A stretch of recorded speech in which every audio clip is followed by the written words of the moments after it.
Kemudian dia ditanya juga tentang situasi Milan Skriniar. Aduh, dia jawab dengan apalagi gosipnya sebelum musim depan Inter itu sudah akan dijual.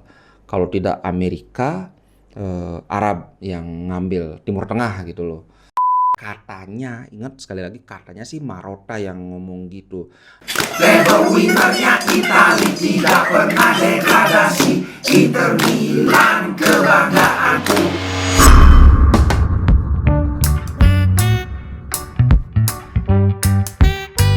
Halo Sobat Ngoming, apa kabar?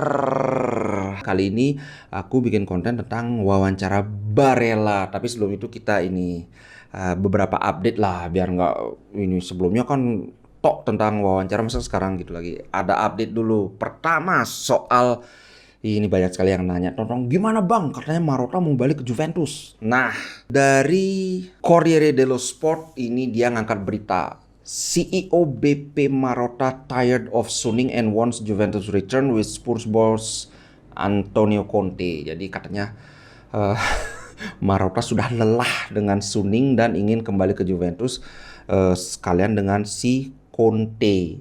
Katanya Conte mau diambil lagi dari Tottenham. Nah, ini tidak ada sumbernya, tapi kemudian dibantah oleh Fabrizio Biasin. Walaupun ada rumor begini, tapi BP Marotta tidak ada keinginan untuk meninggalkan Inter. Nah, Biasin mengklaim, ingat ini klaimnya Biasin bahwa dia mendapatkan informasi ini dari BP Marotta sendiri, karena kan dia ada koneksi juga, dia ngobrol langsung di balik layar. Katanya, ingat sekali lagi katanya sih Marotta yang ngomong gitu. Apalagi gosipnya sebelum musim depan Inter itu sudah akan dijual. Kalau tidak Amerika, Arab yang ngambil Timur Tengah gitu loh. Kita tunggu saja, ini sedang di balik layar ini lagi panas banget. Antara itu aja, katanya sudah hampir pasti sebelum musim depan ini sudah kelar. Mungkin Marotta menunggu itu karena kalau udah ada pemilik baru kan dijamin duitnya lebih bagus kan. Oke, itu tentang Marotta ya. Nah, kemudian Milan Skriniar sekarang yang mentargetkan nambah lagi. Barcelona ikut-ikutan. Anjir, pingin ku memaki sebenarnya. Anyway, sekarang semua pemain sudah kembali ke Milan, sudah ada di Appiano Gentile, dan Inter sudah menjadwalkan pembicaraan tentang kontrak ini minggu depan. Setelah tertunda beberapa kali, semoga tidak ada yang aneh-aneh. Kemudian Barella, kebetulan nih kan Barella ini wawancara Barella nih. Barella itu sekarang ini lagi-lagi di Gazzetta tercatat sebagai central midfielder dengan pencapaian terbaik di Eropa. Dia sudah mencetak 5 gol, 5 assist. Gelandang Liga Inggris, gelandang Liga Spanyol, gelandang Liga Italia, tidak ada yang bisa menyamai pencapaian Barella. Barella ini kan ketika dia datang dari Cagliari, dia lebih ke box to box ya. Kita nggak terlalu mengharap Barella akan banyak assist, banyak gol, karena ya box to box itu kayak Stankovic dulu, memang sesekali ngegol, tapi bukan itu yang diharapkan dari dia. Kenyataannya mulai musim lalu, gila bener Barella pak, musim ini 10 kontribusi gol dari seorang gelandang tengah. Wow. Oke, kemudian kabar tentang Onana. Setelah tutup mulut, akhirnya Rigobert Song mengomentari soal Onana. Dia bilang sih memang kembali menegaskan bahwa ini ada masalah taktik. Menurut si Song, sebelum pertandingan lawan Serbia, Onana datang ke dia minta penjelasan kenapa kok dia nggak dimainkan. Terus dia bilang, my boy, sekarang aku lagi sibuk, ini sudah mau mempersiapkan pemain. Kalau kamu mau ngomong harusnya kemarin.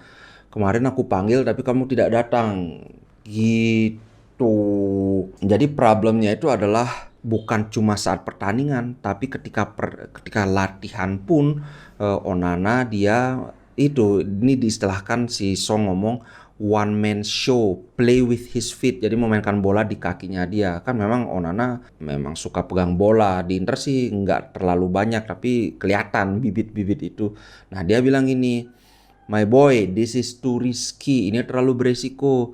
Kalau kamu ingin memainkan bola, mainkan di pinggir lapangan. Maksudnya di sisi kanan atau di sisi kiri. Sehingga itu kan resikonya lebih kecil. Kalaupun somehow bolanya kerebut, masih ada waktu untuk kamu balik ke posisi gawang." Gitu dibilang sama si Song. Tapi kemudian Onana keburu ngambek. Itu menurut si Song. Oke, sekarang langsung saja ke wawancara Barella. Ini keren sih. Dia bilang gini, "I plan to be at Inter a long time. Milan Skriniar will make his own decision." Jadi snippetnya, aku berencana untuk berada di Inter dalam waktu yang lama. Skriniar akan membuat keputusannya sendiri.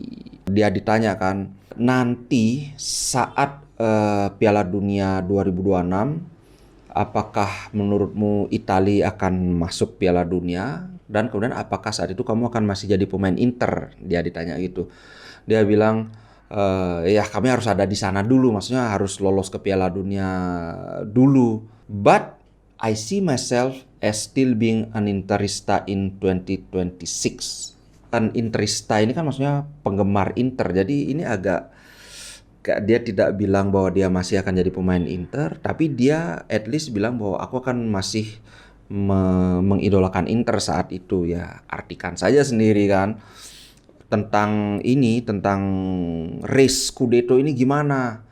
Dia bilang gini, "The title is won by the team who are most balanced and make the fewest mistake." Titel Scudetto itu dimenangkan oleh tim yang paling seimbang dan paling sedikit melakukan kesalahan. Sampai sejauh ini Napoli belum melakukan kesalahan sama sekali, sedangkan kami melakukan beberapa kesalahan. Kemudian setelah beberapa waktu kami duduk bersama, berdiskusi dan membicarakan isu apa yang ada. Dan kemudian kita bisa lihat sendiri hasilnya kelihatan di lapangan. Kemudian dia juga ditanyakan, nah gimana nih Brozovic saat kembali? Apakah dia akan bisa bermain sebaik sebelumnya? Karena sekarang lini tengah Inter kan tampil dengan sangat baik. Dia menjawab dengan sangat tegas. "In front of the defense, Brozo is the best in the world." Di depan garis pertahanan, Brozovic adalah yang terbaik di dunia. Casemiro is also up there, maksudnya Casemiro juga ada di atas sana. Tapi dia menginterpretasikan permainan itu dengan cara yang berbeda. Kalau Casemiro kan bukan tipe regista, dia benar-benar gelandang bertahan, ya gelandang bertahan. Tidak ada yang bermain seperti Marcelo. Tempat dia di tim tidak untuk dipertanyakan. Tapi kami memiliki lapangan tengah yang komplit, jadi ada banyak solusi. Contohnya, Miki adalah pemain paling pintar, intelijen yang aku pernah bermain dengannya. Yang pernah Yang pernah bermain denganku gitu. Agak beda soalnya pola kalimat bahasa Inggris dengan bahasa Indonesia, kok aku bingung. Kemudian Hakan memiliki visi total tentang bagaimana seorang gelandang semestinya bermain. Kemudian dia ditanya juga tentang situasi Milan Skriniar. Aduh, dia jawab dengan cukup diplomatis. Dia ditanya apakah kamu memberikan saran untuk Skriniar. Tapi dia bilang ini, aku tidak pernah memberikan izin buat diriku sendiri untuk memberi saran seperti itu. Semua orang membuat keputusannya sendiri. Dan di akhir karirnya kita akan lihat apakah keputusan itu benar atau salah. Tentu saja aku berharap dia bertahan, itu jelas, karena selain sebagai pemain top, dia itu seperti saudara buatku. Dia bilang gitu. Nah, kemudian ditanya lagi tentang Lukaku. Pada saat itu kepergian Lukaku benar-benar menjadi pukulan yang telak buat kami, terutama karena keputusan itu datang ketika sedang persiapan untuk pre-season. Itu bahkan sedang di training camp, dia tiba-tiba aja cabut si Lukaku.